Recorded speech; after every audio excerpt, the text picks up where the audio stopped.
Just a second.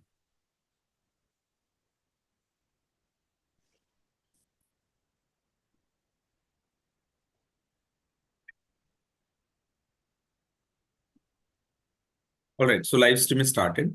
So message for the DNB medicine residents, those who are going to give exam now. If you want to come and see patients, you can come to my hospital. I'll be happy to help you. One more plus additional thing.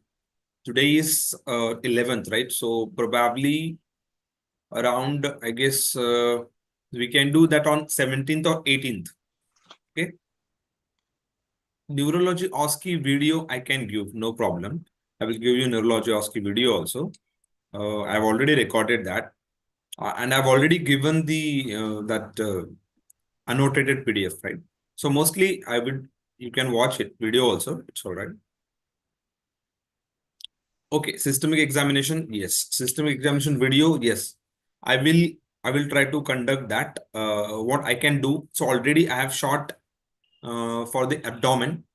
So it's with the editors. So that's why it take time. So one is abdomen I've shot. Then I've shot about the neurology, right? Two system I've shot. So RS and Cvs probably I'll try to do it tomorrow. Okay. So give me 4-5 days. We'll give you detailed systemic examination videos as well. It doesn't take much of time. ECG and ABG class. Okay. I will share the link of the ECG and ABG class. So for ECG class, you can go through the important ECGs, whatever are required. So if you are writing, you can write down. Or probably. Yes. Question and answers for the ECG part is easy. Where you get the problem in the question and answer is when you see the hematological thing or instrument and all. Yeah, that's so easy, right? All the instruments, RT and Foley's and all, you already know about that. So probably, if possible, we'll take that section, or I will just give you the PPT so that you can just revise through that. All right. So now the time is very important for us. So probably we should go more and more for the clinical aspects, because apart from the OSCE, which has some part of the theory as well, I want you to focus on the clinical cases, because if you get good numbers in OSCE, so it's for around 100 marks, right? So if probably you get around 60 or 70 in that, then definitely there is very high chance to pass. Okay. So around 300, you just have to get 150 for passing. I'm just saying that right now we have to think about the passing, because many of you must be going to the different centers. So we know what type of the cases, what examiner we can get. Okay. Yes, we will take that part as well, about how to summarize cases, etc. So in DNB, you should be prepared for taking cases in just 20 to 25 minutes. Okay. And rather than, writing everything, I want you to write in the pointer wise. Okay. You should not write like what we write in the slides in your exam. It should be point wise. You should have to just write the point, and when narrating that, then it should come out as a case. Okay. So that's how you have to write, and that's how you save the time. Okay. Right. Then coming on to the OSCE sections video, I've already given. For the OSCE, I already given the PDF, PPT for the biostat. I will also give one more. Okay. So focus more on the OSCEs. In OSCEs, whatever PPTs I have given are quite sufficient. You can go through that. If you want to just revise once, you can go through the images of the Harrison, and you can just revise important images, not all images, definitely. Okay, so whatever PPTs I've given, I want you to be thorough in that. Okay, right. So, Manish, can we start the presentation for the Yes, sir. CVS? Sir, is my presentation visible? No, actually, not for me. Actually, sir, I exactly don't know how to start the PPT in the Zoom classes, sir. You have to Last just time also. share the screen. You have to share the screen. There is this option of the green to share the screen over there. And then after sharing, you just have to open the PPT. That's it.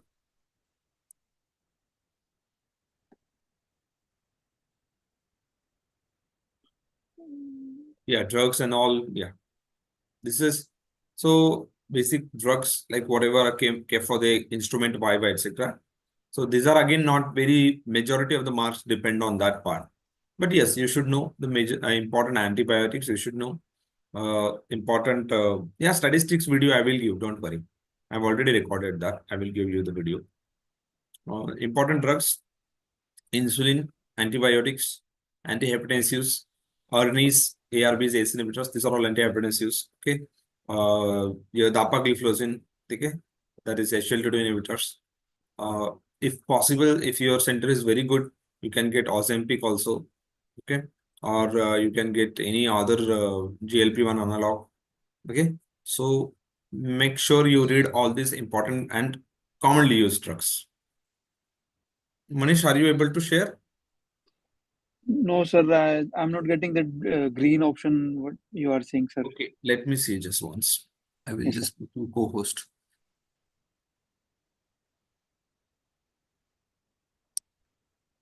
There must be option. You are operating on phone or on On the laptop, sir. so laptop में तो है ना यार option. Sir, it's my brother's laptop, so it's a new to me. Okay, So I am not getting. there's green button over here. I will just show you. I will just show you my screen. Sir. Okay, so yeah, so right now I am sharing the screen. अरे यार, 1 second. Okay, anybody else would like to present impromptu? Manish, you will have to answer, but Okay, sir. Okay, sir. press the screen button, Manish. Sir, Somebody say. if you can, sir, open the PPT, I can present like the last time, sir. Okay, yeah, I will do that then. No problem.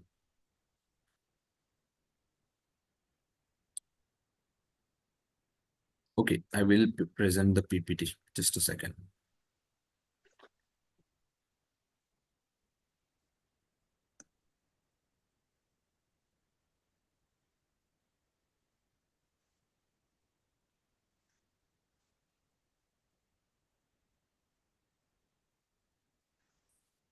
Okay, this is the last slide.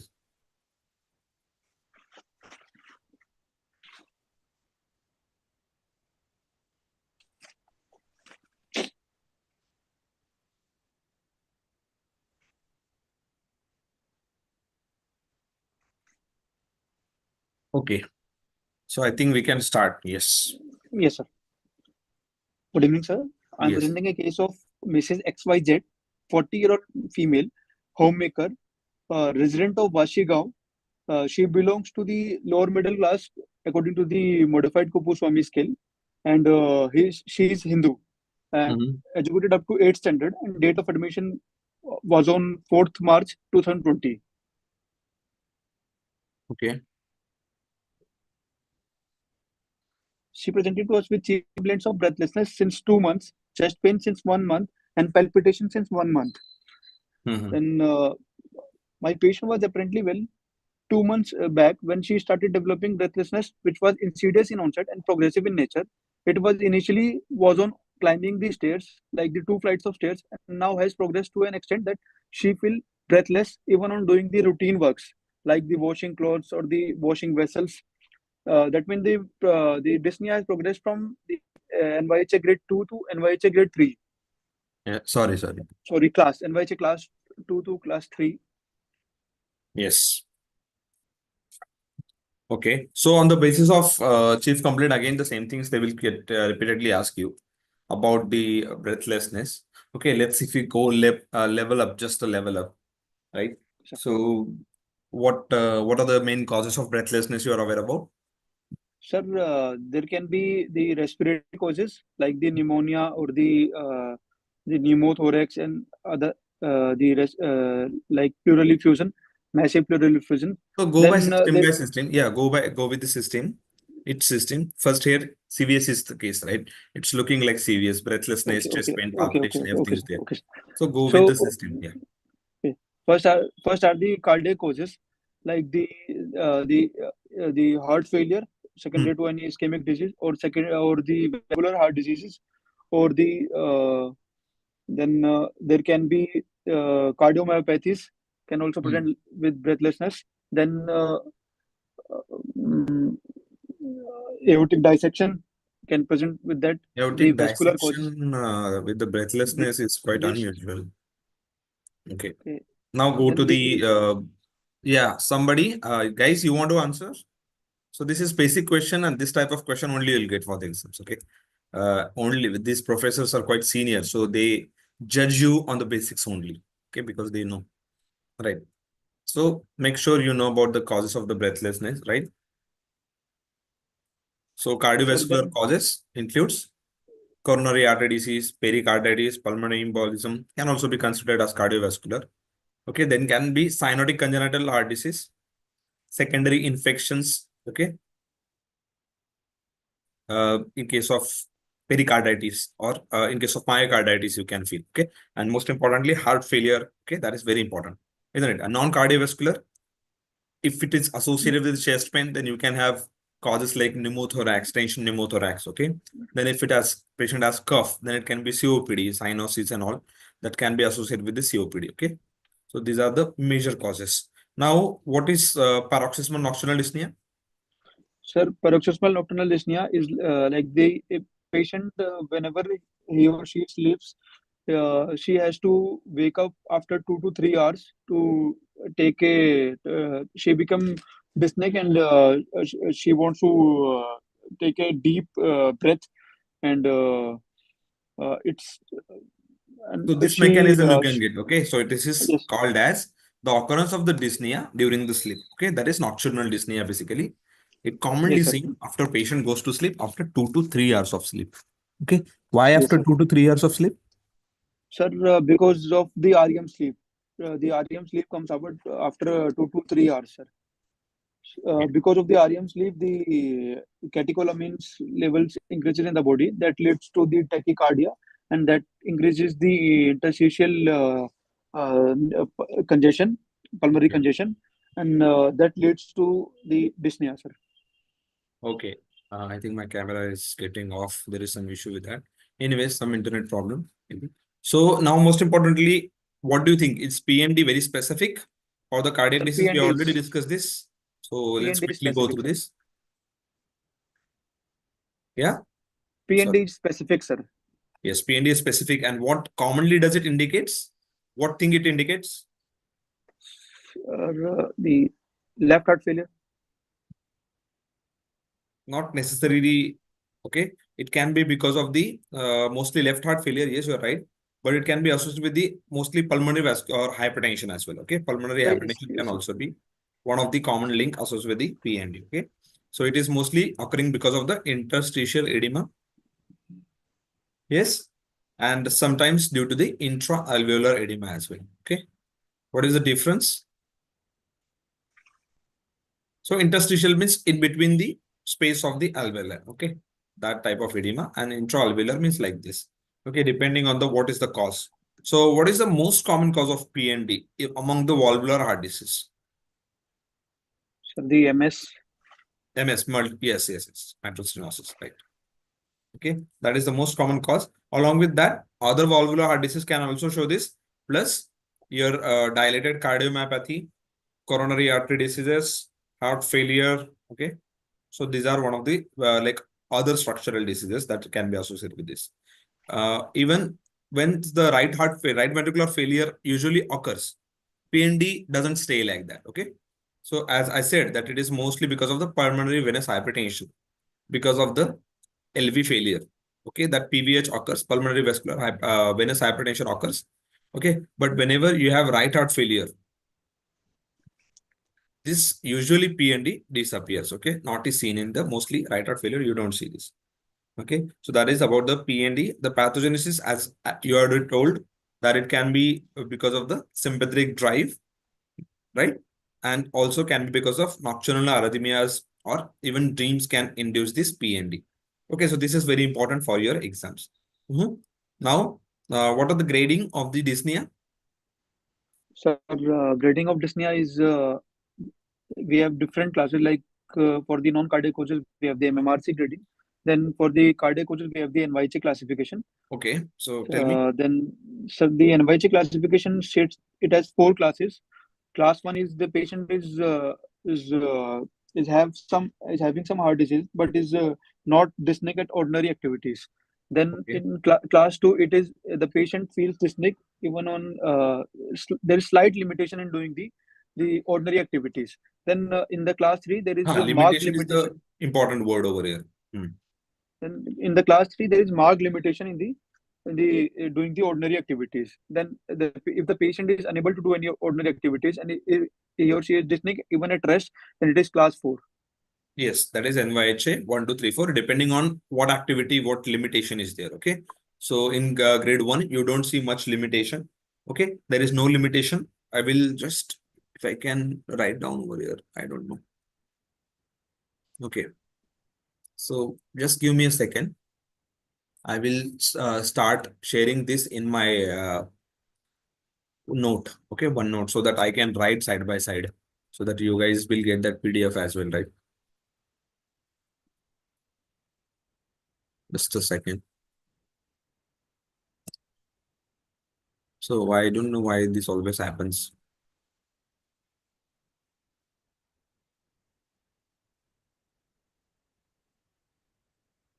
Okay. So I am presenting case now. OneNote. Okay. Yes. So we have covered till over here, right? So we are discussing dyspnea now. Let's discuss it in detail only. Okay. So most importantly, as we saw the classification, NYHA is there. Okay. So NYHA, in which we have class 1, 2, 3, 4, right? So in case of class 1, there will be no limitation of activity. All right. In case of class 2, you will see there is a slight limitation of physical activity, and patient are usually comfortable at rest. Okay. Comfortable at rest. In case of your class 3, there is a marked limitation. Okay. And case 4, your class 4, you will have inability or like breathlessness, or patient is not able to perform any activity, inability to carry out any physical activity. Okay. Carry out any activity without discomfort. Okay. So that's what, these are the keywords. That's only what I'm writing over here. Okay. So that's about your NYHA. Now, what about the Canadian classification? Do you know Canadian classification? Yes, sir. The Canadian classification is for the anginal chest pain, sir. Yeah, for the angina. Yes. Okay, Sir, but for the it is dyspnea also you have. Yeah, for the dyspnea also you have that. Okay. okay, sir. Okay, sir. Now coming to the orthopnea. Can you tell me the, like, is orthopnea specific, or like what are the other causes of orthopnea? I will just write over here. Orthopnea. Sir, orthopnea is not that much specific, sir. Uh-huh. Since like respiratory causes can also cause orthopnea, like COPD. If Okay. COPD, asthma exacerbation will also have orthopnea.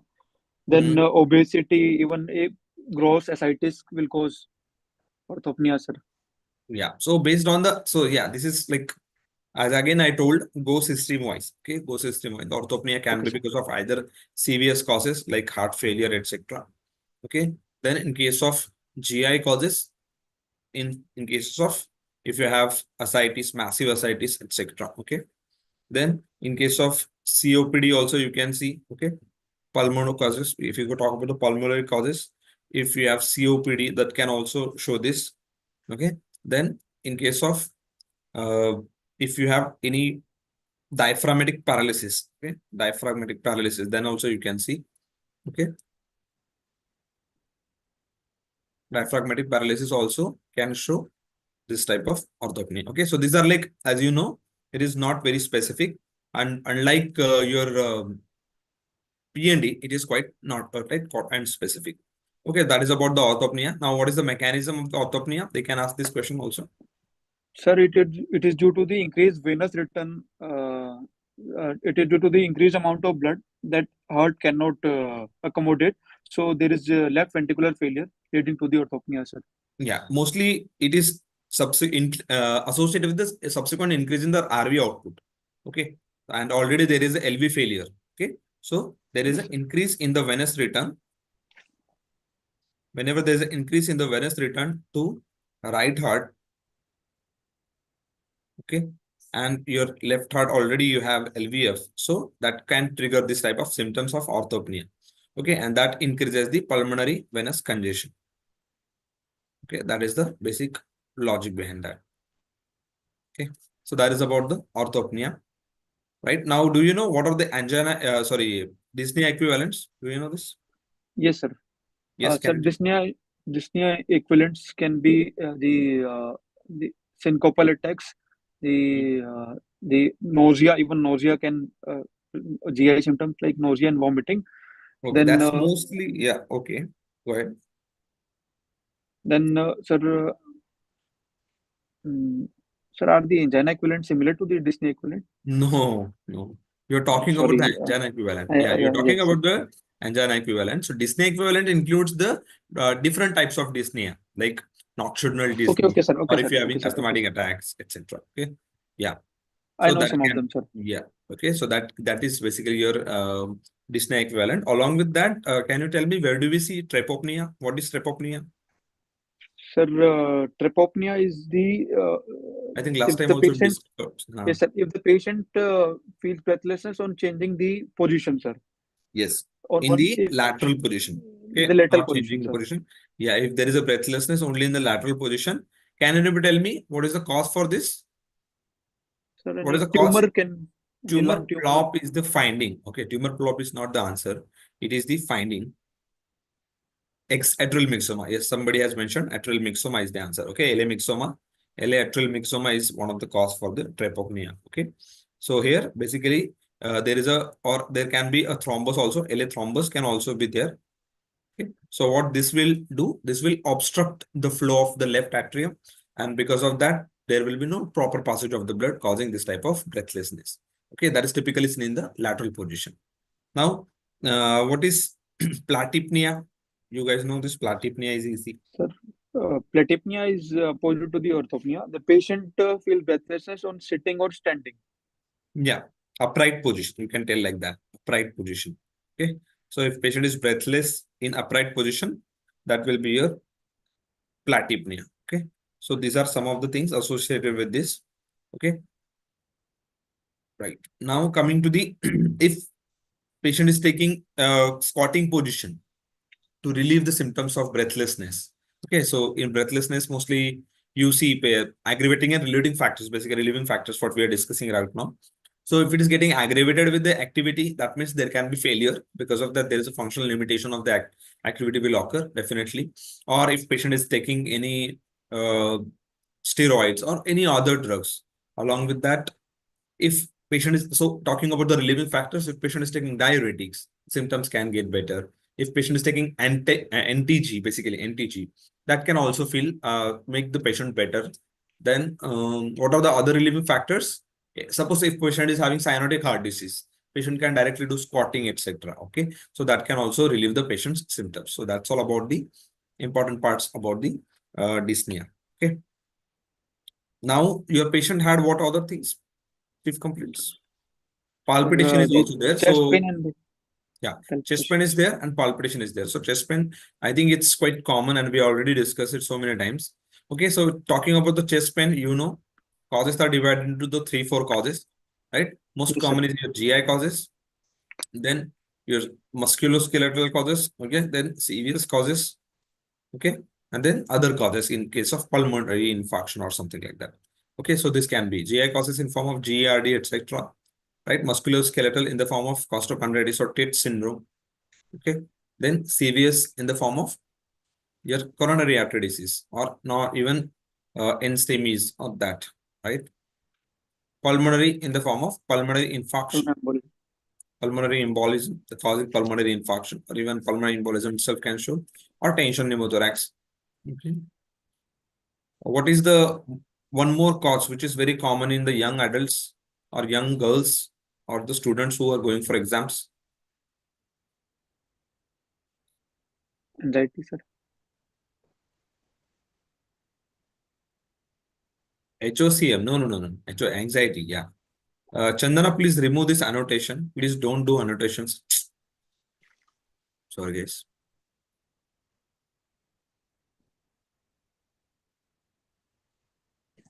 Yeah. So Yeah, so that is about the panic attack. Okay, I was talking about the panic attack. Okay, that is one of the cause that you should not miss about the chest pain in your exams also. But that doesn't mean that you should say panic attack first. Okay, so in exams, whatever things I tell you to not say, you say that first, right? So go with GI first, then muscle. So this is very basic, I know, but we are ought to talk about the basics first before going into too much of depth, right? It's okay, Chandan. So, right, coming to the palpitation part now. Palpitation part is slightly important for your exams because there are commonly questions in the palpitations. So first of all, what are the causes? Sir, like similar, the palpitation causes can be the cardiac causes like the Yeah, so palpitation arrhythmias. pathology first. Why palpitation will occur?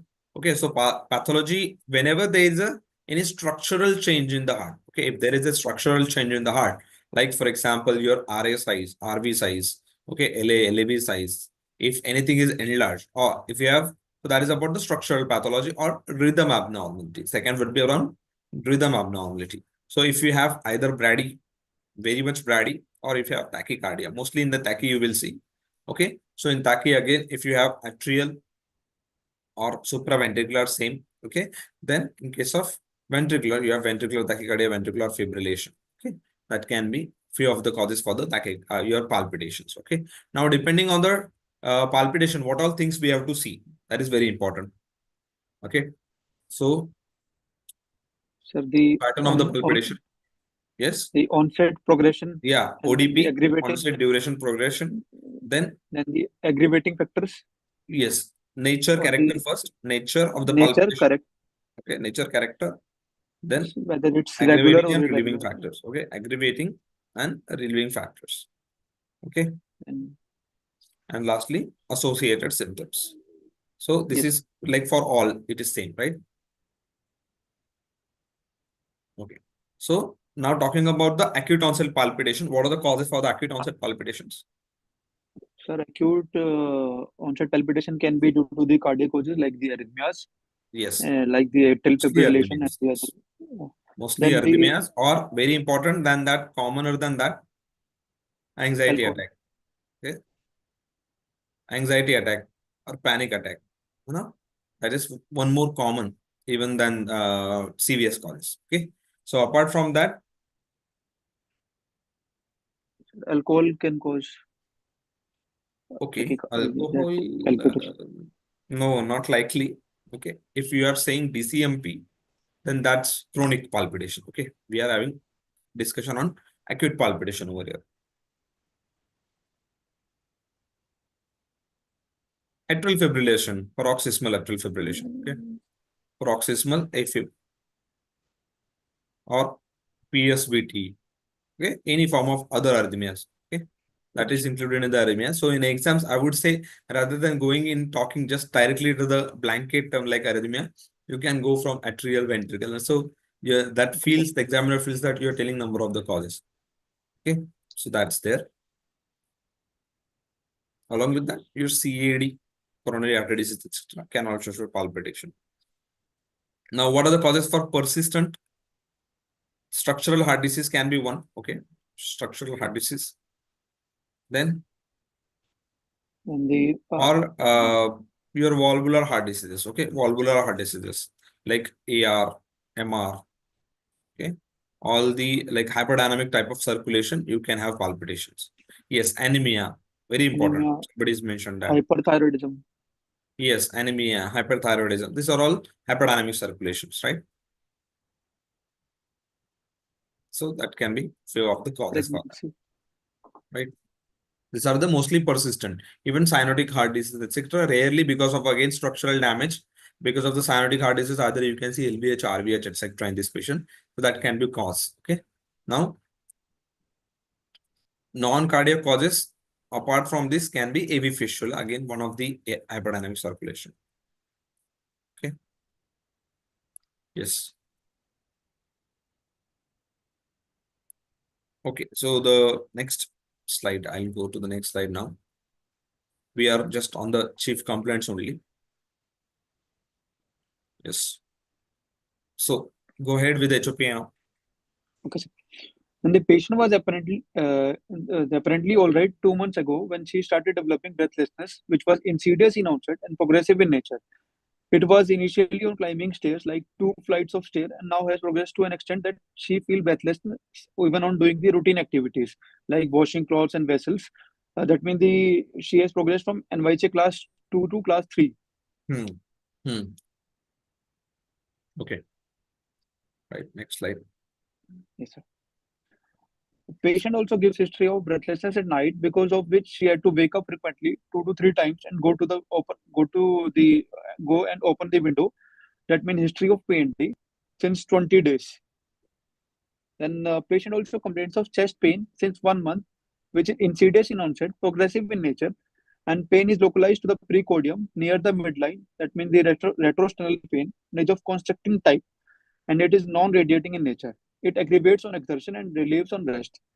Then the palpitation. Patients also complains of palpitation since 1 month, which is insidious in onset, progressive, and aggravates on exertion, and subsides on rest. It is regular in character.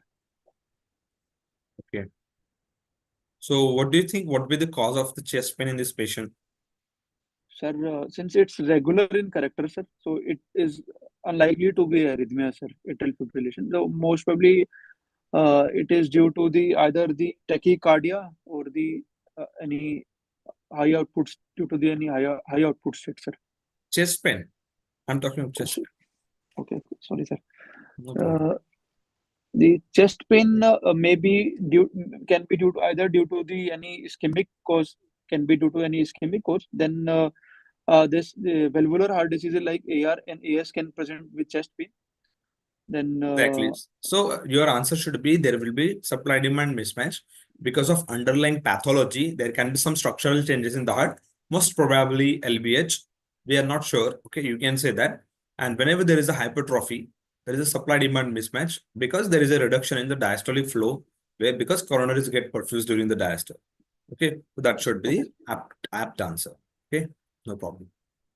Right. Coming, so that could be the cause of the chest pain. Apart from that, you can say there can be underlying heart disease in this patient. You have to make that obviously you have to question that in the coming section. So there can be underlying heart or chest pain in this patient, which might have got aggravated with this episode of heart failure.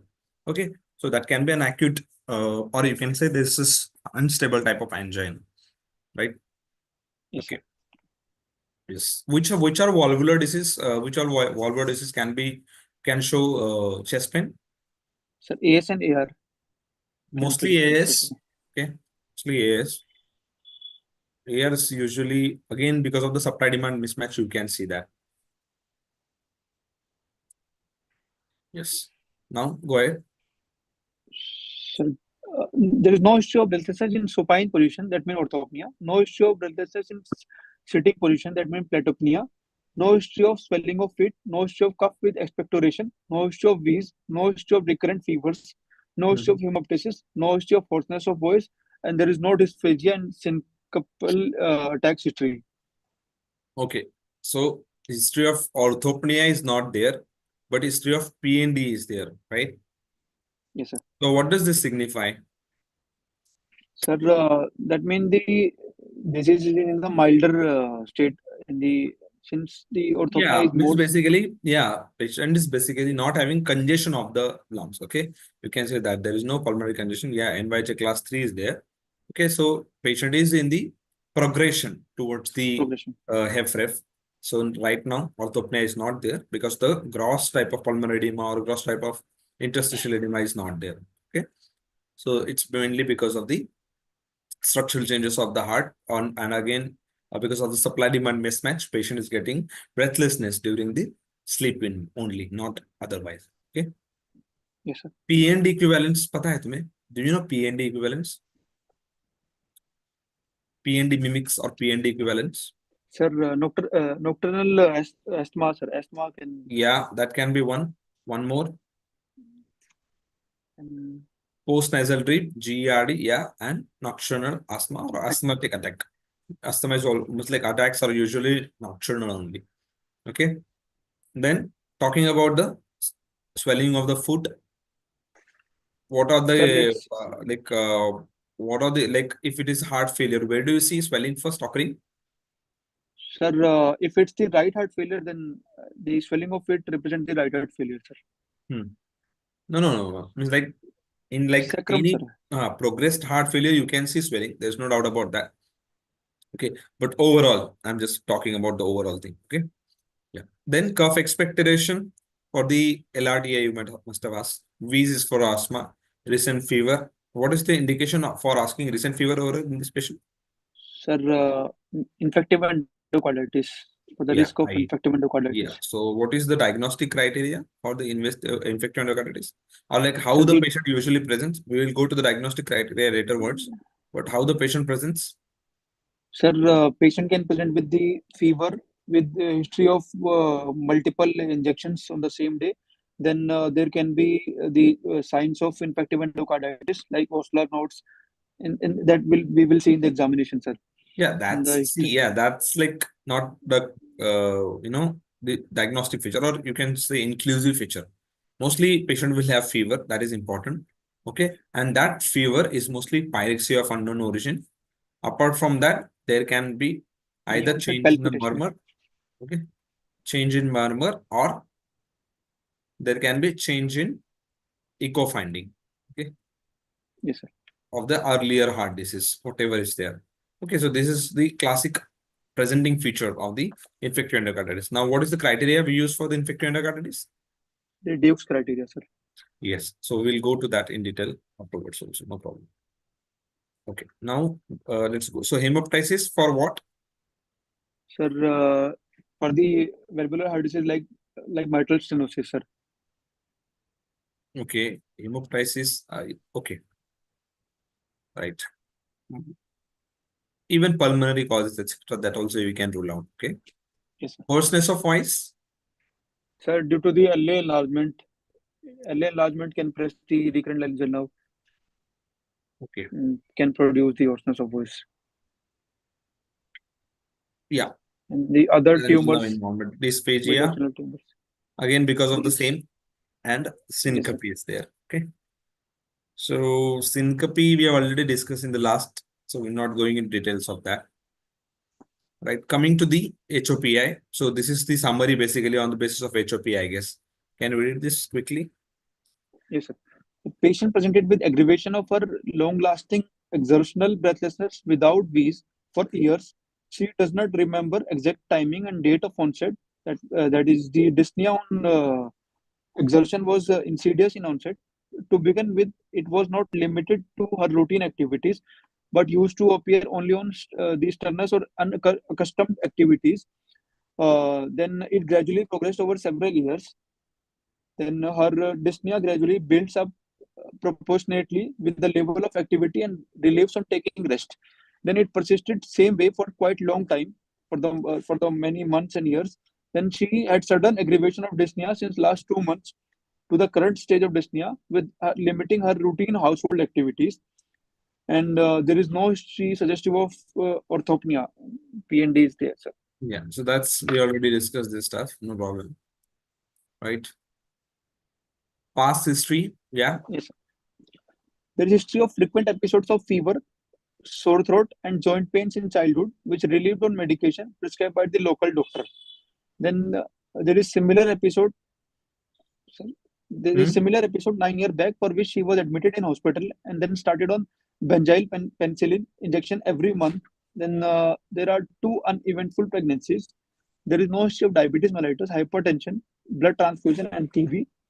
Then no history of similar complaints in the family history. Okay. Right. So this tells us about the history of rheumatic fever, Hannah. Like a Yes, sir. rheumatic Rheumatic fever. fever. Yeah. Yes, sir. So that is there, right? Okay. So do you know about the rheumatic fever? What is the pathogen that causes rheumatic fever? The the this molecular mimicry. The The bacteria. the streptococcus. There are. It depends on the whether it is native Yes. or So the you should. So it is group A or group B? Is it group A streptococcus or group B? group B, sir. Group A. Okay, Group A, beta hemolytic streptococci. That is called as gas or GAPHS. Okay, Group A, beta hemolytic streptococcus.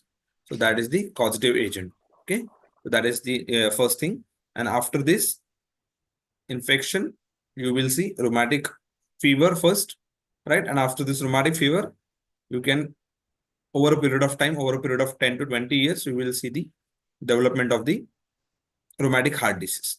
All right. And in India, what is the commonest age group that causes this ARF, acute rheumatic fever? Sir, 5 to 15 years.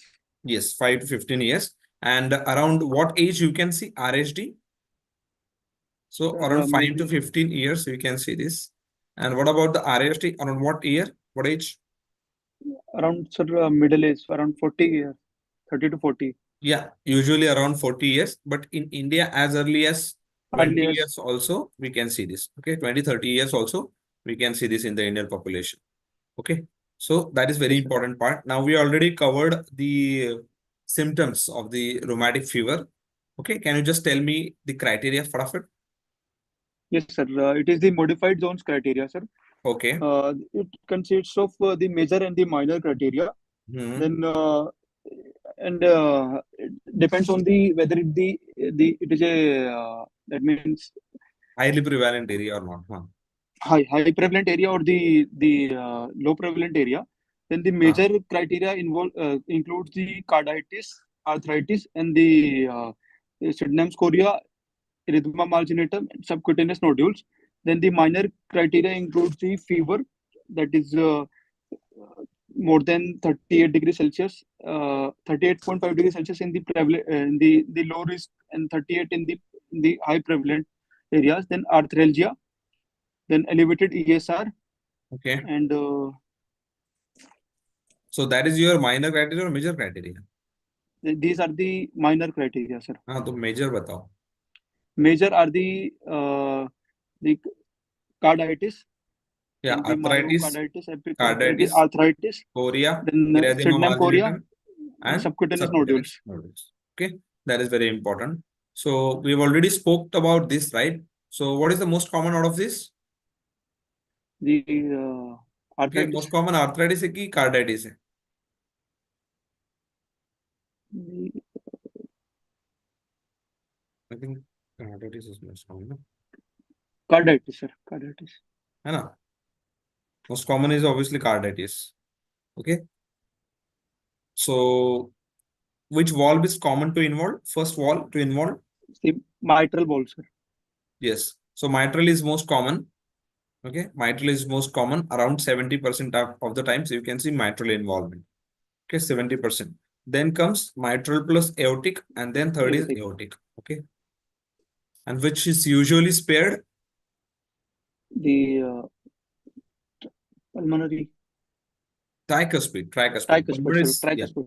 Yeah, even tricuspid is mostly pulmonary and tricuspid both are usually spared. Okay, rarely they involved, not spared, but rarely they are involved. Okay. Okay. Next part. Next slide. So that is about the gas infection. Now, one thing about about the rheumatic fever is about the prophylaxis. Actually, these people tend to ask you about the prophylaxis. So, can you tell? Yes, sir. Sir, we give the benzathine penicillin, around 1.2 million international unit IM every 21 days, sir. Uh-huh. If the patient is allergic to penicillin, then sir, azithromycin can also be given. Okay. Okay.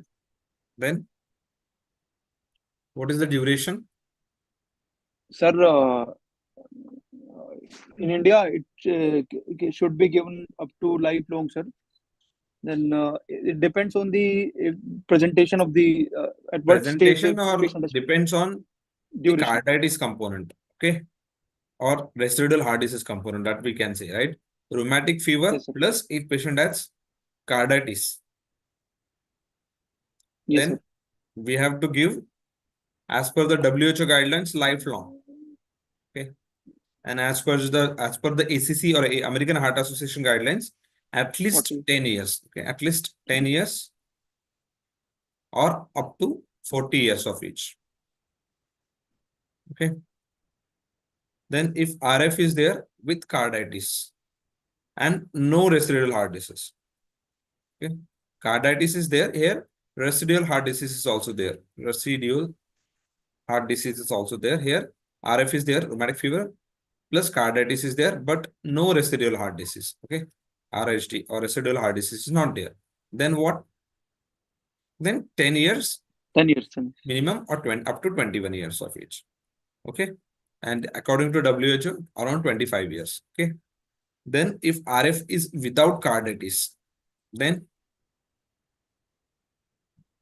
5 years, 5 years. okay, up to 21 years. Or according to the WHO, 5 years up to 18 years. Okay. So this is how you have to remember about this secondary prophylaxis. Okay. Yes, sir. Now, important thing, rarely they can ask you about the treatment of each of this. So what do we give for the treatment of arthritis? Drug of choice for arthritis treatment in rheumatic fever? Anybody? Aspirin. Very nice. Aspirin. Okay, Aspirin. yeah, aspirin. Okay, we give aspirin, high dose of Very aspirin. high dose. Very high dose Yeah, aspirin. okay, 1 to 2 gram we can give. That is very high dose. Along with that, for carditis, mostly we have to give if patient has a severe carditis. Okay, carditis if it is there. Okay, what type of carditis is there? Endocarditis, myocarditis? Sir, it can present with any of the carditis. Yes, it is mostly pancarditis or like any carditis can cause. If it is very severe, we can give steroids also. Okay, and if it is mild, we can just control. Okay, symptomatically we can manage the patient. And for chorea, what do we give for patient who are having chorea? So here the typical feature, that is jack in the box phenomena, will be seen. What is that jack in the box feature? What is this jack in the box? These are tongue tremors basically. Okay, tongue will come out and go in quickly. Okay, that is the jack in the box phenomena. Okay, and what is the treatment for this? For mild, we don't need any treatment usually. And for severe, we have haloperidol. Okay, haloperidol, pentobarbital, right? That we can give, phenobarbital. Okay, that can be given, or even your antiepileptics, other antiepileptics like valproate, carbamazepine. Okay, carbamazepine. That can be given for the treatment. Okay, yes. So that is about in a nutshell, about the rheumatic fever, that all things you should know about this. Anything else? Right. Coming to the next part of the discussion. Past history. Okay. Uneventful pregnancy means what exactly? Sir, pregnancy itself, if there are stenotic lesions, then it is more adverse in pregnancy. That means the regurgitant lesions are more better Which tolerated. heart diseases pregnancy is contraindicated? In which heart diseases pregnancy is contraindicated? Is it contraindicated in the coronary artery disease?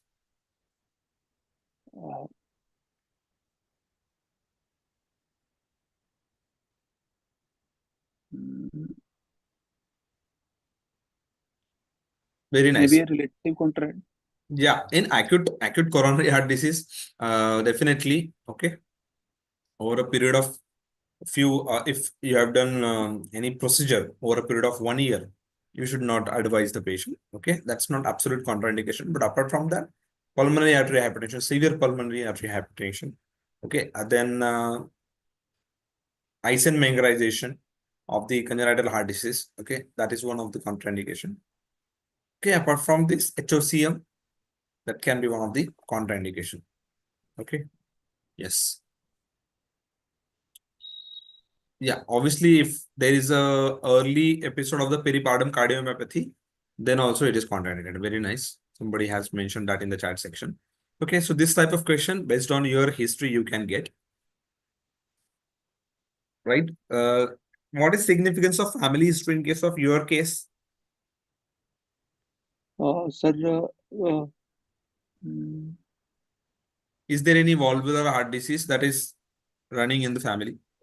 Sir, bicuspid aortic stenosis, Yes, most very good. common congenital disease. Then the other, the congenital heart diseases, actually with like with the other syndromes Yes. like the Okay, that is very important. Now, apart from that family history, like your other family history of hypertriglyceridemia, etc., yes etc., sir. also play a role. Okay. Yes. So that's again your reasoning, right, for this.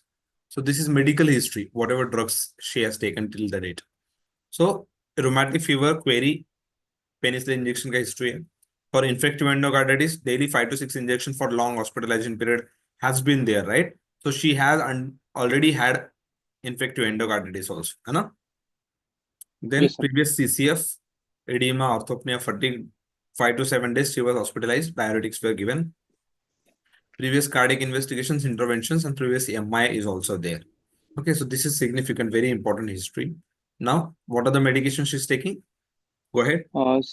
She's taking anti-anginal agents like the sublingual nitrate, Hmm. then the diuretics, digoxin, antihypertensive agents, antiarrhythmics, statins, then aspirin and the warfarin. Okay. Right. So, what do you think? Is this correct medication? Mm, Do you yes suggest sir. anything to be added or like for right now or minus we have to do in acute case? Sir, in acute case, the We have to obviously somebody is mentioning diuretics. So, if it is oral diuretics, we can get to the if she's admitting with the breathlessness with the fluid overload, we can shift to the IV. Digoxin also, depending on the potassium level of the patient, we can manage. Okay. yes, Antihypertensive agents as well. If patient is in the hypertension or a patient is hypertension, we can correct that, right? Statins, as does it statin has a role? sir, not in the acute Acute events. phase, as such, there is no role. Okay. Then coming to the platelet inhibitors, anticoagulants. So when warfarin should be stopped in acute cases, Sir, any history of bleeding? There is any any history of history of bleeding bleeding, etc., or your INR, if it is is very more high. than Okay. yes, Yeah. Then allergies again. Yeah, that is the history of allergies. So this is the same thing. I think we have just written again. yes, sir. This is menstrual cycle. Menstrual cycle. Okay, very important. Okay, tell this. Uh, the menstrual history, her menstrual cycles are 3 to 4 days per month, normal and regular, with Hmm. normal blood flow. Then in the personal history, she is vegetarian. Her appetite is normal, but the sleep pattern is disturbed, and the bowel and bladder habits are normal and regular. There is no history of smoking, alcohol consumption, or tobacco chewing. Okay, so it's like okay, okay, normal only. We'll discuss more part of the examination now today. Yes, I want to cover Pulse, JVP, and we'll try to cover systemic examination. Okay. So okay, so summarize it. sir. This 39-year-old lady comes with complaints of NYHA class 3 breathlessness since 2 months. She also complains of constricting type of retrosternal chest pain and palpitations, which are regular since 1 month, and is there is history of PND since 20 days. She has a also has a past history suggestive of rheumatic fever with repeated remissions. So this is my summary, sir. Okay. Should we include the diagnosis in the summary, the provisional? You have written the DDs over here, no? Hmm. Yes. Yeah, you can do provisional diagnosis. Yes, yes, definitely. That creates good impression. Okay. And here you have written Sir, it nicely. Okay. sir, so my provisional diagnosis on the basis of histories of cardiac disease with symptoms of pressure overload, state due to valvular pathology and rheumatic in origin. That means the rheumatic heart disease, mostly Why mitral mostly valve 1. mitral valve? Why mostly mitral valve, you think? There's a long history, sir, long history of breathlessness. Okay. If it The was also the palpitations are the breathlessness is preceding the palpitations, sir. In the aortic, Palpitation not necessarily, okay. For palpitation not necessarily be associated with the mitral illnesses only. Okay. so the most common is the long history, sir. In the mitral, the valve involvement, there will be Exactly. long. Yeah, that is there. Again, patient has the possible history of rheumatic heart diseases. Okay. So mitral valve is the most commonly involved. So you can say that that is one of my reasoning for that. Okay. Right. So then why don't you think it can be aortic valve? Why did you say only mitral valve? How can you tell for sure if it is aortic or mitral on the basis of history itself? Syncope Sir, is quite common in patients of aortic stenosis, right? yes, sir. ASD, the symptoms like angina syncope, okay, that is quite prominent in AS. Okay, so that is very important. And mostly a patient has the age group of the patient. Okay, so in case Yes, sir. of aortic stenosis, mostly the age group is quite senior, around 50 years. Decent. Okay, 50 years, 70. 60 years. Yes. So because of the aortic sclerosis, right? And if it is because of bicuspid aortic valve, then that can be there. But mostly it is 50. aortic sclerosis. Okay, so the age group is also very important.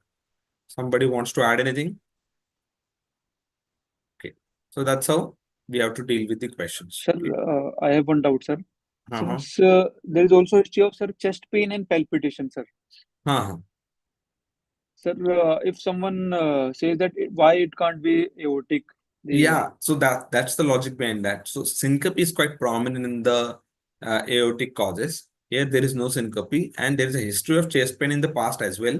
So there can be underlying structural heart disease like myocardial infarction in this patient, and that could be the cause of oxygen supply demand mismatch in your patient. Okay, mitral valve disease is already there because of the RAST. Along with that, there is one more thing, that is your CAD in this patient. Because of that, there is a ischemic heart disease already.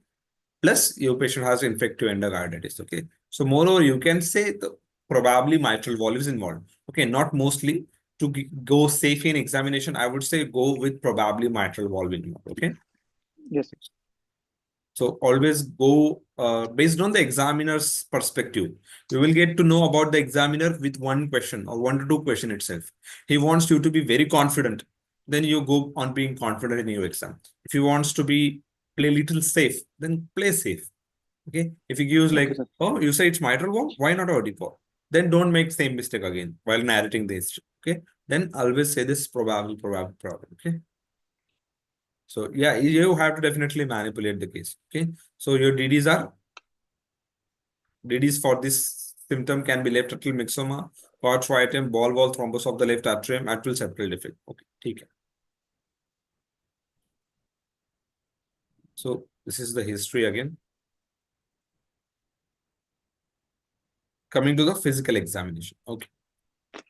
Yes, sir. Then in the general survey on physical examination, the patient is 39-year-old lady sitting comfortably on bed and is moderately built and nourished. She is conscious, cooperative, and well oriented to time, place, and person. Her weight is 47 kg, height is 156 centimeter. The BMI being the normal 19.3, pulse rate is 72 beats per minute, uh, regular in rhythm, good in volume. With sir, the pulse is not a faint. Hmm. I have one slide again, sir. Okay. This is This this one, one. Yeah. this one, sir. The pulse is 72 beats per minute, regular in rhythm, low in volume. Then Okay. normally corrector and vessel wall. Then there is no radial and radiofemoral delay. Then blood pressure is 110 by 78 millimeter of mercury in right upper limb in sitting position with pulse pressure of 30 millimeter of mercury. Respiratory rate is 16 per minute. Uh, Thoracoabdominal temperature is 99.8 degree Fahrenheit. Then there is no pallor, cyanosis, clubbing, and lymphadenopathy.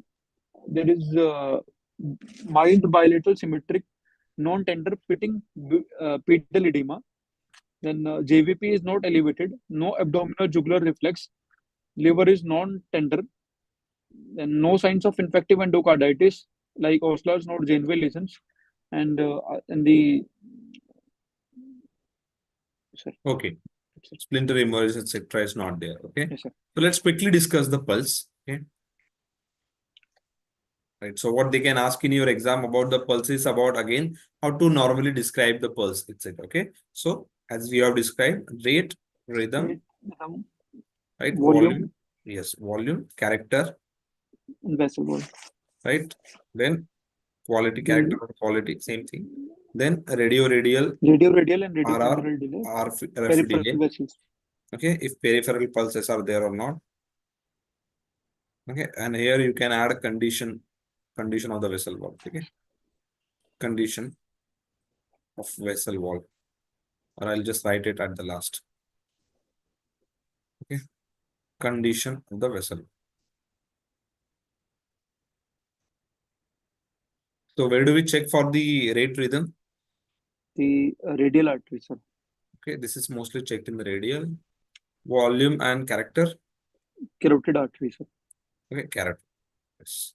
Okay, right. So they can ask you simple questions based on this. What is bradycardia? What is tachycardia? What are the... So first, always remember, when blanket term is asked that what is the cause, you always go with the physiological cause. I am not going to discuss now causes of bradycardia, etc. Okay, so this is all how you have to describe the pulse. Very important. If at all they ask what are the named pulses, you should know to tell that what are the named pulses. Where do we see pulses difference? Sir, in the HOCM, Very good. the, Yes. Then where do we see pulses parvus at tardus? the aortic stenosis. Okay, right. Mostly, yeah, mostly aortic stenosis. Then what is pulses bigeminus? Sir, I think bigeminy is seen in the Yes, in the digoxin bigeminy toxicity. mostly. Along with that, here you will have two peaks you will have, and there will be compensatory pulse. Okay, so that's because of the VPCs you can have, or that can also be because of the digoxin toxicity. This Yes, sir. pulsus bigeminy is typically described in that part. Now, what is pulsus paradoxus? Sir, normally the SBP falls less than 10 millimeter of mercury on inspiration, but in pulsus paradoxus, the uh, the BP falls more than 10 millimeter of mercury on Yes, inspiration. yes, during inspiration. That is the definition. Okay, so basically, this is just, you can say, remember as exaggeration of the normal phenomenon. Okay, it is just an exaggeration of normal phenomenon. That is your pulsus paradoxus. Okay, where do we see this pulsus paradoxus? CVS causes Sir, and pulmonary causes. Okay, so what were the CVS causes? so constrictive pericarditis, then Okay, cardiac tamponade, okay. CP, constrictive pericarditis, cardiac tamponade. Okay, cardiac tamponade. Then, in case of pulmonary, COPD, sir, asthma, asthma attack. COPD. Okay, acute asthma, acute severe asthma. One more is there in COPD, in pulmonary. Can anybody tell what we are missing in pulmonary? Very important. Tension, Bilateral solution. pneumothorax. Okay, pneumothorax and pulmonary embolism. Okay, this is very important. Pulmonary embolism. We should never miss this. If you miss this, that means examiner will be very, very angry on you. Okay, unless you do like real magical stuff, you will not pass it. Okay, so make sure you know serious constrictive pericarditis, cardiac tamponade, in pulmonary COPD, acute severe asthma, pneumothorax, and PE. Okay, this is very important. That is pulsus paradoxus. Now, what is French? What is paradoxus associated with this? What is reverse pulsus paradoxus?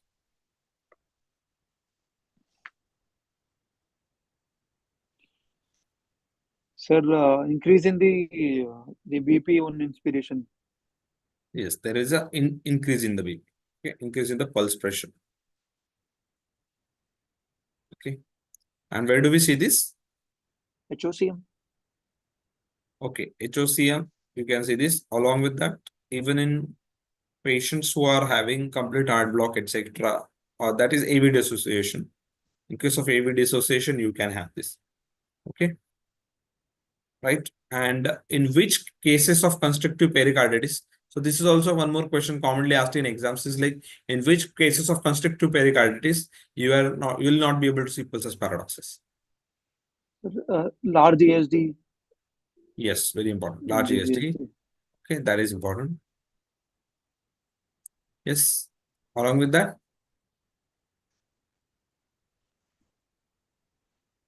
any valvular disease, heart disease, Yeah. okay, causing enlargement of the left part of the heart, right? Yes, That sir. can be like your aortic regurgitation, etc. Now, I think this is all important in the pulse. They might ask you to draw the diagram. Okay, so how is the pulse pressure, pulse normal arterial pulse tracing diagram? Okay, so first is like this. Okay, sorry. Okay, this is how the dichrotic notch is, and this is how the dichrotic wave is there. Okay, so yeah, this is how it should be. Okay, which is this wave? This is P. percussion wave. Okay, this is tidal wave, right? This is your systole, right? This is your dichrotic notch. Okay, and this is your dichrotic wave. Okay, Yes. so this is how the pulse. So in pulse, you can get this question. They can ask you to draw the diagram. Okay, so how do we get the pulse pressure percussion wave? How do we get the percussion wave? So this is LV ejection basically. Okay, LV ejection. What is tidal wave? Upper part of the body, whatever waves are reflected by the upper part of the body. Okay, upper body reflected waves. You can say that, or that like a that acts like a reflected waves from the upper part of the body. Okay, then how do we talk about the dichrotic notch? What is the cause for this S2. dichrotic notch? S2. S2 corresponds Yes, to S2. closure of the aortic valves. Okay, Aortic. S2, sorry. Yeah, closure of the aortic valve. And then coming to the dichrotic wave, it is the peripheral vascular resistance basically. Okay, it is because of the reflected wave of the from the lower extremities. Okay, so that's how simply you can describe it. Okay, so that is about the pulse wave tracing. These are all questions you can get about the pulse in exams. Right. Coming to the JVP now. Right. So what was the JVP in your patient? Was it normal? Normal, sir. Normal. Okay. Normal, sir. Peripheral pulses. Can you tell me what are the sites for the peripheral pulses before you go for the JVP? Sir, for the starting from the above, then the radial, brachial, femoral, and popliteal, then the anterior tibial, post, then Okay. the Yeah, that's okay. Yeah, that can be asked. Yes. Okay. Now coming to the discussion on JVP. Okay. So in JVP, you know the waveforms already. They can ask you to draw the JVP waveforms. Okay, you should be able to draw those, right? ACX, VY, ACX dash V and Y. Okay. So that's about the JVP. How do we measure JVP? What is the sir, procedure to check the JVP? sir, there are two methods, two scale Mhm. method and three Yes, scale 2 method. and 3 scale method is there. Okay, in 2 scale method, suppose this is the person's lying like this 45-degree angle. Okay, just imagine like this. Okay, so this is the 45-degree angle. Okay, so we place 3 scale, one over here. Okay, one over the chest, right, and one over this level. That is your 3 scale method. Okay, and you check this reading over here. Okay, so this is your JVP. That is 3 scale method. And in 2 scale method, so suppose this is the person lying over here like this, again at 45-degree angle. We will place one at the sternum like this and one at the highest point of the pulsation field. And you can get the how much is the JVP. Okay, and how much we add to the point to that? 5 Yes. centimeters. Yeah. Why have we added the 5? Sir, it is up to the right atrium, sir. Yeah, up to the, or you can say distance of, yeah. So this is how the A wave occurs. This is how C wave occurs. This is how your X wave will occur, X descent. This is how V wave will occur, right? This is how the Y wave will occur. And this is how the next A wave will occur. Okay. So your A wave, then your C wave, this type of notch is there. Okay, then X, then V, and then Y. Okay. So during this part over here, you have your diastole. Okay. Here is the diastole. And here you have ventricular systole over here till V. Okay, ventricular systole. And here again diastole. Okay. So that is how your JVP is there. 2 to 3 scale method is there. Okay, for the JVP. 3 positive waves, right? ACV, and 2 and 3 negative waves like X, X descent, and Y. Okay, so what is the mechanism for the A wave? It's common question, very basic, pretty basic. So the atrial contraction. Yeah, atrial contraction. What is for the C waves? Closure of the tricuspid valve. Yes, right. Then C is for closure of tricuspid valve. Okay. Then what about X descent? Sir, the initial descent is due to the atrial relaxation, sir. Yes, atrial relaxation. Okay. Then V wave. The Atrial atrial filling. Yes, atrial filling. Then Y wave. The atrial emptying. Yeah, atrial emptying. Okay, that is important. Okay, yes. Okay, so this is basically the waveform formation in case of JVP. Okay. What is normal JVP? Less than 4 centimeter of mercury water. Yes. Yes, what? Okay. So that's it about the JVP. They can ask you about important questions on the JVP, like what is Kussmaul sign, first of all? What is Kussmaul sign? Anybody?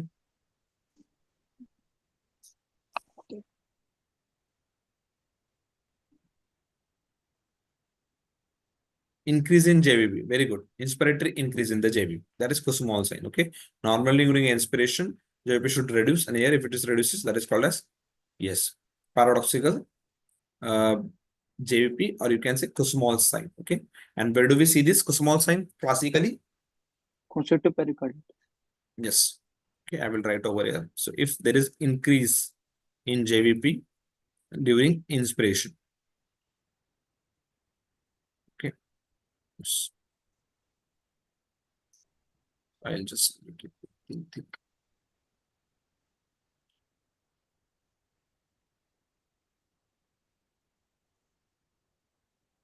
Okay. So increase in JVP during inspiration is the Kussmaul sign. It can be seen in constructive pericarditis plus restrictive cardiomyopathy plus it can be seen in RV-MI. Okay. Or if there is a severe RV failure of any cause. Yes, RVF. Okay. RV failure of any cause. You can see this. Okay. So that's about the Kussmaul's breathing. Small sign. Not Kussmaul's breathing. Small sign. Okay. So now what changes will be there in case of cardiac tamponade?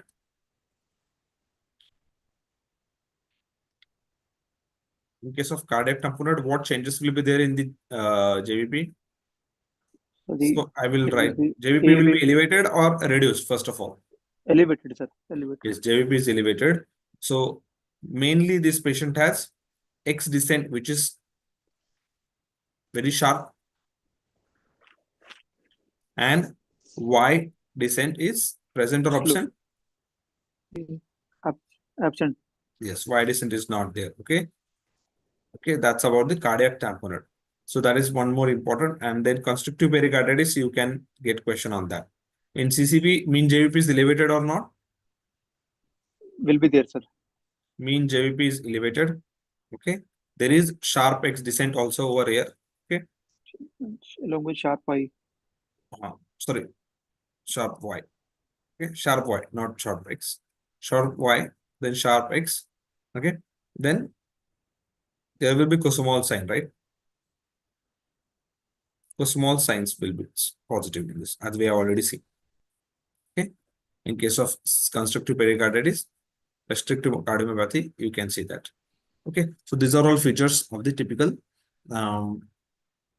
JVPs you can get in different diseases. Okay, so coming to the next part of the discussion over here, right? You have now let's come on to the systemic examination. All right, Yes, sir. because if you go on to a discussion of everything, I think we will need a lot of time, right? So now I think pulse JVP are too important. Blood pressure and all is also important, but it's not commonly asked much. Yes. So going on to the discussion part, you have examination, right? I think your inspection slide is not there. Okay, inspection. Start with the inspection. Inspection slide is not there. So let's assume that on an inspection, your apex bit is in the, so already you can see the confirmation is there in the left fifth intercostal space, and as such there were no scar marks, no radiation to, or no any pulsation etc. you can see, or heave or etc. was there. Okay, but here there is written parasternal pulsation is there. So let's assume that there is parasternal heave also noted. Yes, sir. Okay, parasternal lift is noted. Okay. Yes. Right. So go ahead with the palpation now. Yes, sir. On palpation, there is no tenderness. Apical impulse is confirmed on the palpation. It is in the left fifth intercostal space, lateral to mid clavicular line, and is tapping in character. Then, along with left parasternal pulsations, then parasternal grade 2 heave is present. Palpable P2 is present. There is diastolic thrill present in the mitral area. Hmm. Then in the percussion, there is dull note on the left second intercostal space. So what does this indicate? Palpation, first of all, what all features it indicates? Sir, since the first of all the location, sir, the apex location, it is shifted laterally, sir. So ideally it should be, since on the basis of history and examination, it should be shifted to down and out because of the mitral involvement. Not The necessarily. Mitral involvement in mitral stenosis, LV is what? laterally displaced, sir. No, that is not because of LV. That is because of the RV enlargement. Okay. What happens with the left ventricle in case of mitral stenosis? The LVH is there. Yes, there is never LVH. It's always normal. That is very classic point for the mitral stenosis. Always remember. Okay, your LV is usually normal in this patient, so you don't see any shift of the apex bit. If at all, if you're seeing the shift to the lateral part, that can indicate that patient has the RVH. And also you have the features of this left parasternal pulsation, left parasternal heave. So that also indicates that this is RVH. Okay. So this collectively indicates that this patient can have RVH. Along with that, you are having palpable P2. What does that mean? That means there is increase in Hypertension. the pulmonary hypertension is there. Okay. So that itself tells that because of the pulmonary hypertension, you can have RVH. Same finding. Okay. Diastolic thrill. What does this diastolic thrill tells? That is felt in the mitral area. What does that tell? The That tells there is a diastolic murmur. diastolic murmur. Right. Diastolic murmur is there. Okay, so this patient is typically on the basis of palpation only, we can guess the diagnosis. Okay, that this patient might have MS, right? Because there is a diastolic thrill. Now, how do you palpate the CVS? Can you tell, like, what part you use to check for the pulsation? Which part of the Uh, hand? Which part of the yes, hand? sir. Sir, from the fingertips, we see the thrill. Then the base of the metacarpals, we see the pulsations Okay, or the heave. Then the heaves are felt by the palm, sir. okay. So I will just draw a hand over here. My handwriting, my drawing is not very good. Let's see if I can draw.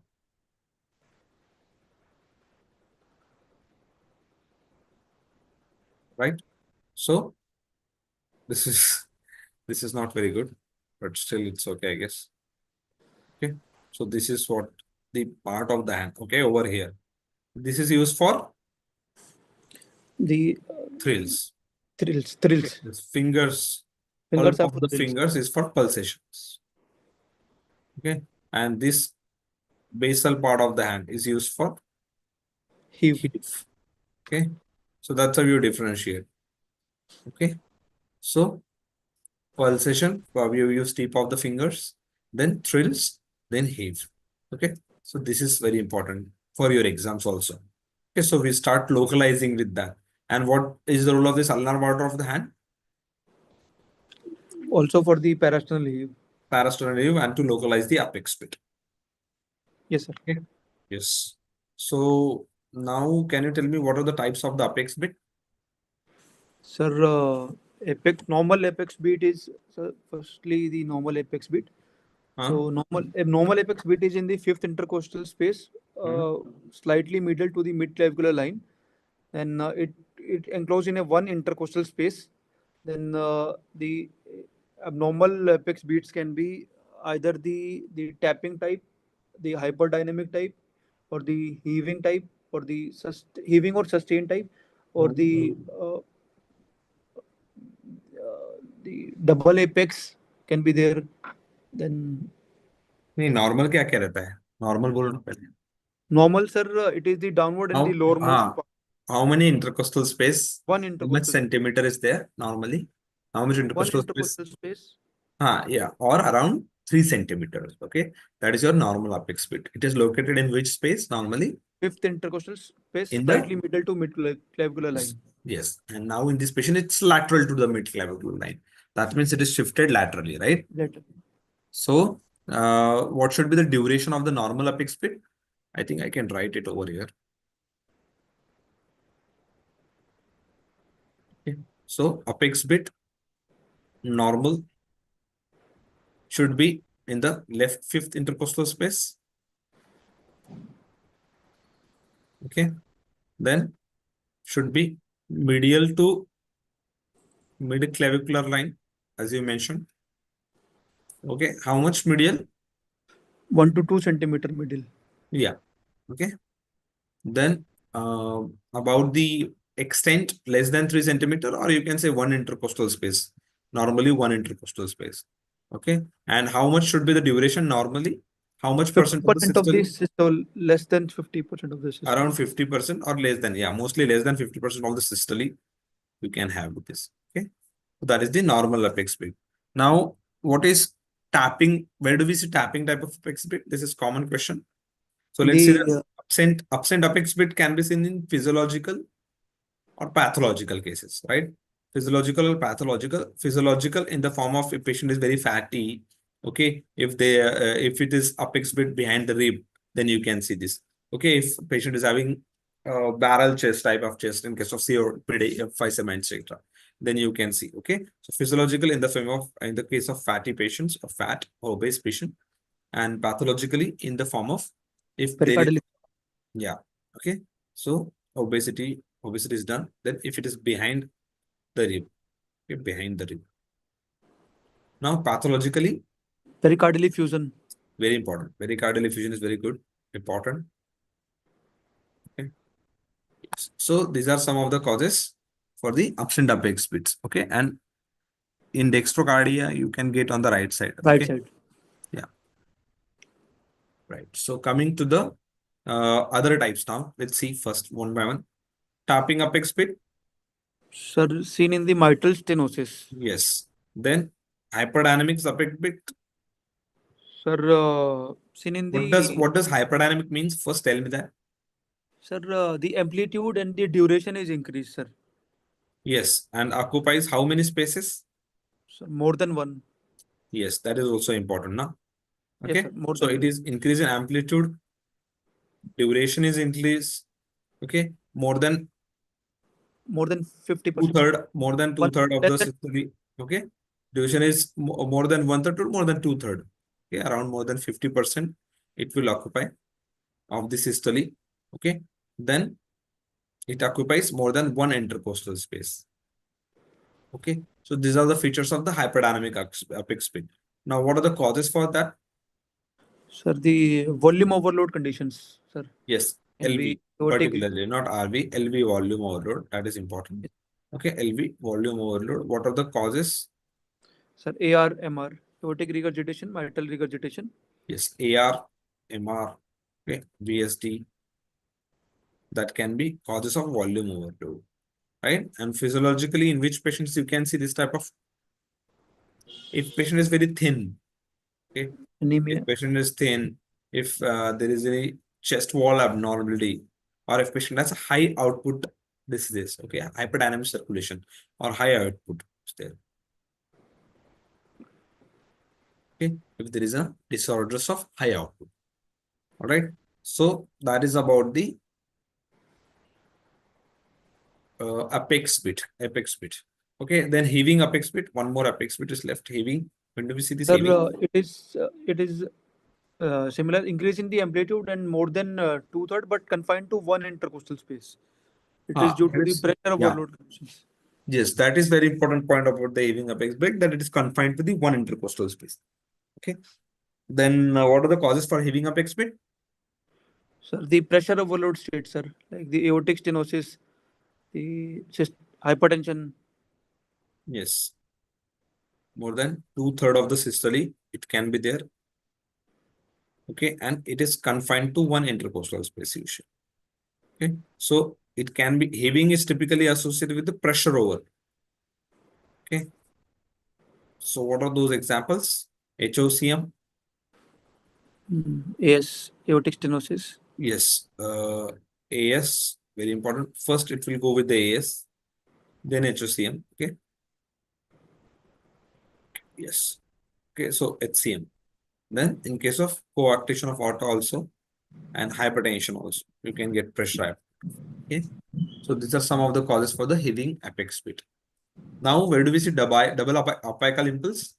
HOCM, sir. Yeah, double and triple in case of HOCM, we can see also in case of LV aneurysm. Okay, LV aneurysm, we can see. Where do we see retractile type of apex bit? Think TR, sir. TR. Okay, double in case of HOCM, LV aneurysm. Triple again in case of HOCM, we can see. And retractile is in case of TS, no? TR. Retractile in case of TR, not TS. Okay, TR. So these are some of the causes that you should know about the apex bit. Okay. Now what else is left? Now you go on to discuss the rest of the part. So Yes, sir. yeah, Sir, percussion. the percussion, I've done there is dull note in the left second intercostal space. Hmm. Then I've not done the other percussion. Okay. Why so? Sir, due to the thrombus dislodgement, sir. Risk of thrombus Do you dislodgement. suspect thrombus in this patient?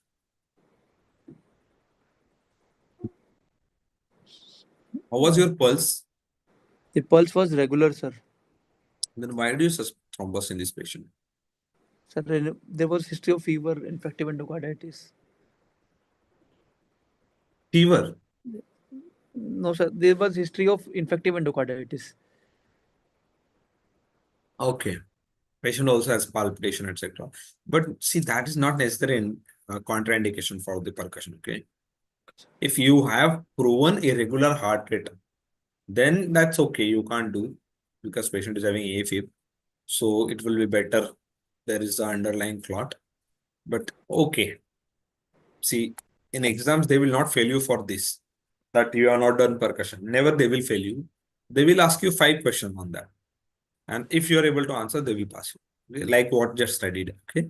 So they will ask you, what is the normal heart border? Where you start percuss the heart border? What if the second intercostal space goes dull? So what will happen? Okay. So what will happen if the second left intercostal space is dull? What does that indicate? Pulmonary hypertension.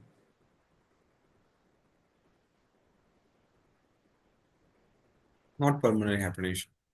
In pulmonary hypertension, you will get Dilated LA. follow? You will get palpable P2 in case of pulmonary hypertension. Why you will get dull LA enlargement?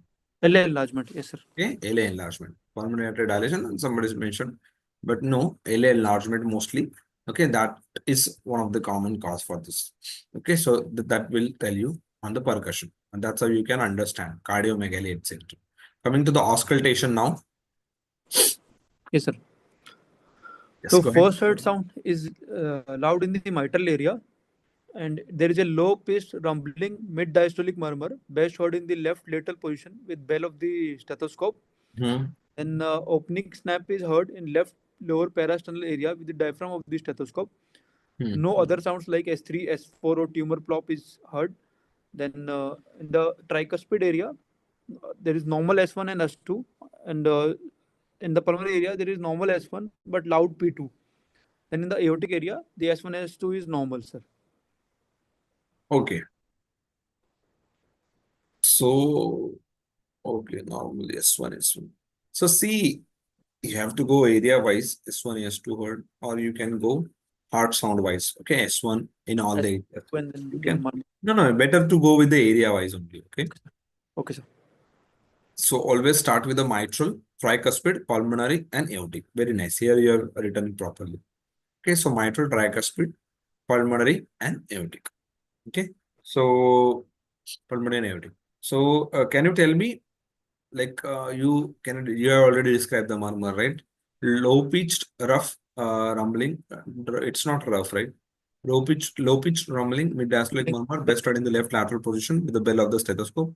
So what do you think, what is the cause for this murmur? Sir, the mitral stenosis, sir, Yes, causing the. it is mitral stenosis because diastolic murmur is there. Mid diastolic murmur, typical for the mitral stenosis. Okay, and this murmur of the mitral stenosis gets radiated to the any part.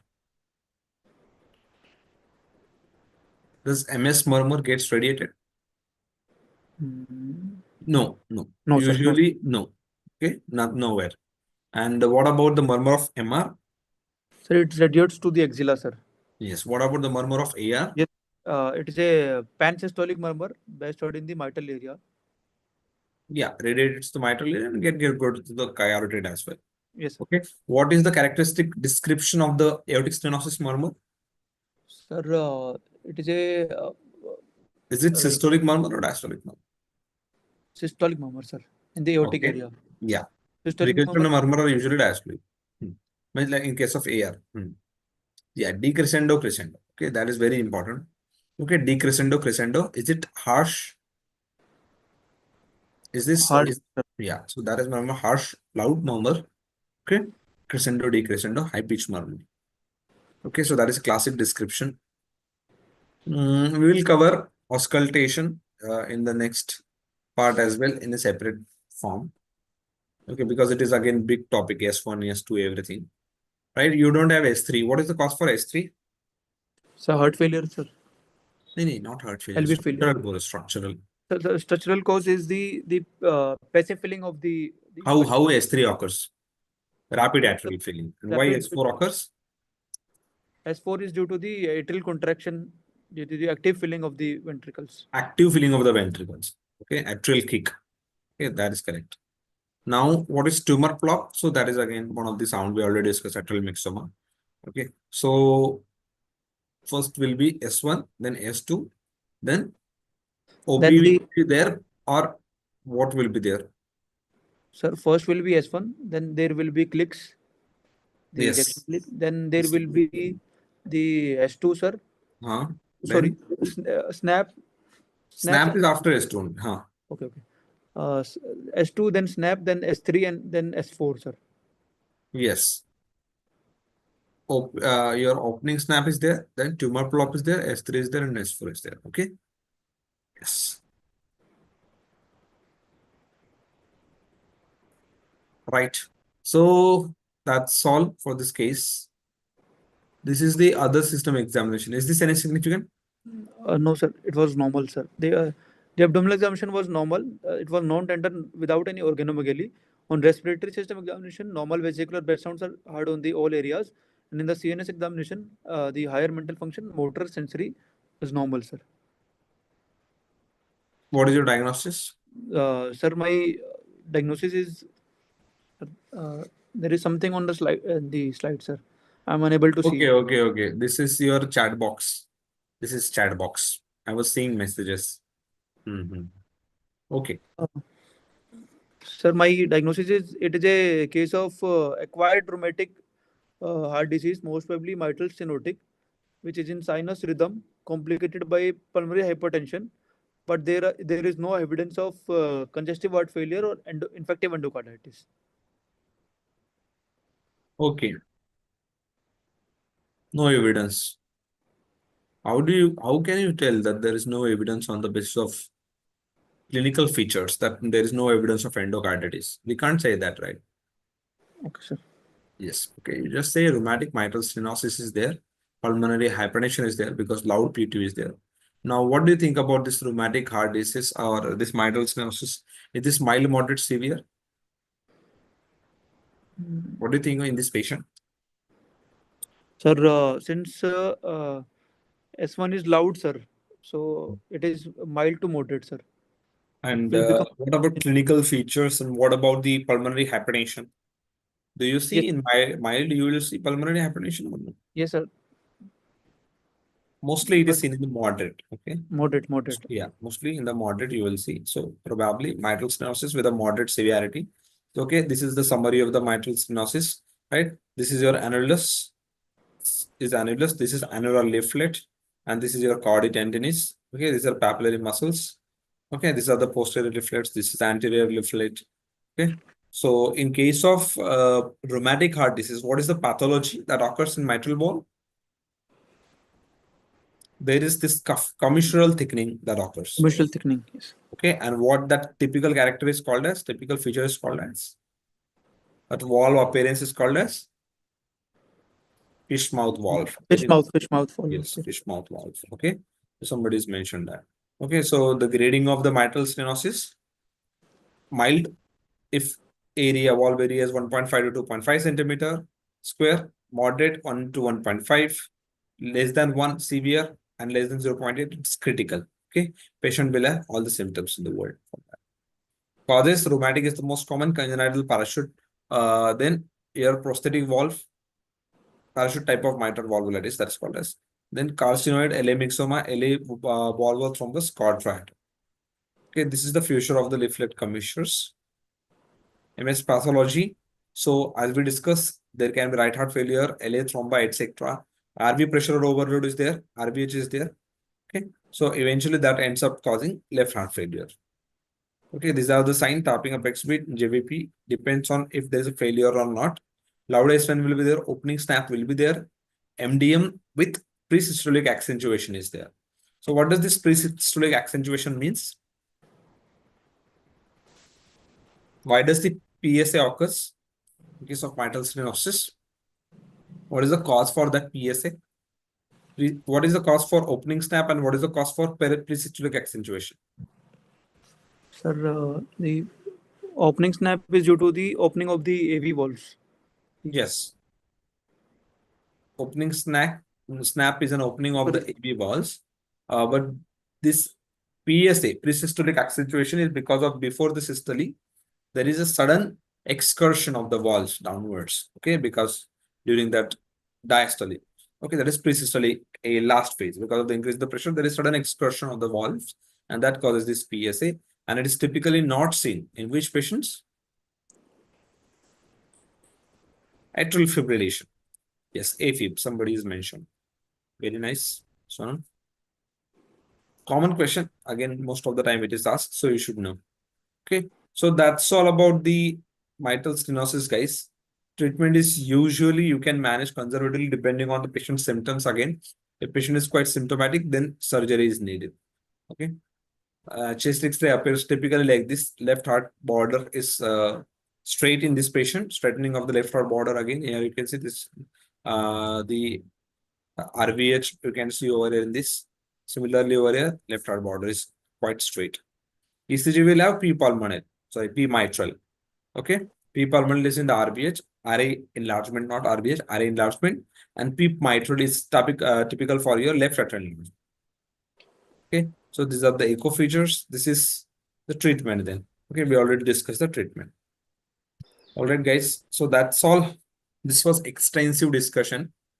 We discuss right from the symptomatology to the rest of the part. Okay, so I guess that's it for the today's session. Mitral stenosis only you have to prepare. Aortic stenosis, aortic regurgitation, very rarely it can be asked. Okay, MSAS is enough. Yes, somebody's asked. MSAS is enough. Okay, actually we didn't get any case on the AS. We could have taken AS also. Last time only we took MS, but I tried to cover other aspects in this presentation. So probably next time onward, you can present the AS case. Okay. All right, guys. I hope you like the session. This was extensive over a period of 1.5 hours. Okay. Thank you, Manish, for presenting. Respiratory case, okay, we will take. Rarely you can get a respiratory case, but okay, we will take respiratory case. Okay, you can get it as a short case, respiratory case. All right, guys. So get ready for the mock test on the OSCEs. We will try to keep it on the 17th. I will give you what type of questions to expect that. CVS case, MS, MR, AS, MR very rarely. MS will be kept. AR, AS or AR can be kept. AS mostly. MS, AS you can expect. Then apart from that, very rarely infective endocarditis they can keep. Very rarely, I'm saying. Rheumatic heart disease very common. That is MSAS. And anything else? I don't think so. That's all. CVS cases. Only 2-3 cases. Okay, drugs का PPT भी देता हूँ, no problem. CHF case नहीं, CHF case तो ICU ward round में रख सकते हैं. They can keep for the ward rounds, not always. Okay, so I will give you drugs PPT, no problem. I will try to give them. In ward rounds, what they ask is ask the X-ray to interpret. They give you X-ray in your hand about that patient and ask you to tell the X-ray. So you know already all that stuff. Okay. Also, they can ask to examine the patient quickly. Tell me what abnormality you find. Okay, so this type of things they can ask. All right. So that's it about this discussion, guys. I hope you enjoyed the session. Right. Thank you, Great. sir. Thank you, Thank sir. you, Manish. Thank you. Anything you want, you can message me. Okay. I'll share that in the group. Sir, if possible, can you please share the case a little earlier, sir? Sometimes I'm Okay. reading Okay. No problem. Okay. the first But time. you did well. You did well. No problem. Okay. So this is how the case should be in examination. That's why I give 30 minutes only. Sir, I got only 10 minutes, sir. Okay. Right. No problem. Next time, again, you present. Yes, sir. Next class, we'll try to keep it tomorrow or day after tomorrow. Till then, I will give you OSCE recordings. Okay. What do you think? We'll keep RESP case. One RESP case is not done. All the other system is done. So RESP case we will do. Okay. So I hope you liked mainly basic things, but that's all is important. Okay. Notes will be given. Handwritten notes will be given for today's sessions. Don't worry. All right. Rheumata case, we have covered one case. Okay? No, I think we are not covered. We'll take rheumat case also. I have a SLE case with me. I have a Angstpond case with me. Very, very nice case. Actually, I have recorded video of that guy. So if you want that video, if you want to make case from that, you can make. Okay. So this is one patient we had. This guy. You can see this. Okay. पूरा बताओ एक बार. जब सुबह उठता हूँ तब उठाया नहीं जाता. कहाँ तकलीफ होता है? पेट में होती है. क्या होता है exactly? मतलब जाम हो जाता है. जाम हो जाता है. Okay, I will share you this case now. Yes, sir.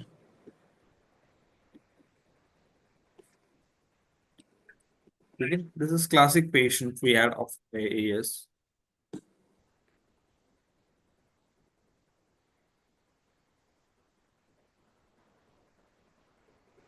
Okay, we'll keep some videos also in Mombasa. No problem. Okay, don't worry about the bad things here, Priyanka. Still, disease and all is okay. They can keep. They will only ask about the fever, etc. They will not ask about the diagnosis to you. Don't worry about that. Don't think about the worst possibility. Okay. Yes, we have to keep that in the mind, but we should be optimistic. Okay.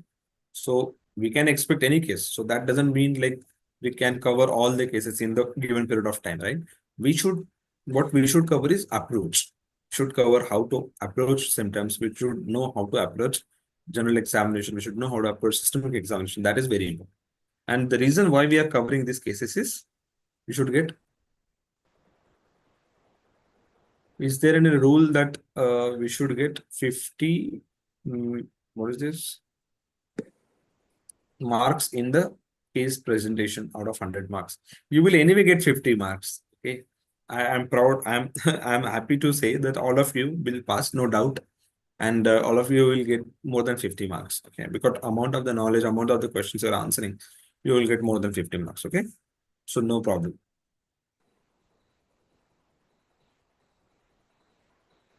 So you try to get maximum marks in practicals. You will get good marks in practicals. There is no doubt. They give good amount of marks in practicals. Just be confident with whatever you are talking and with good reasoning you should talk.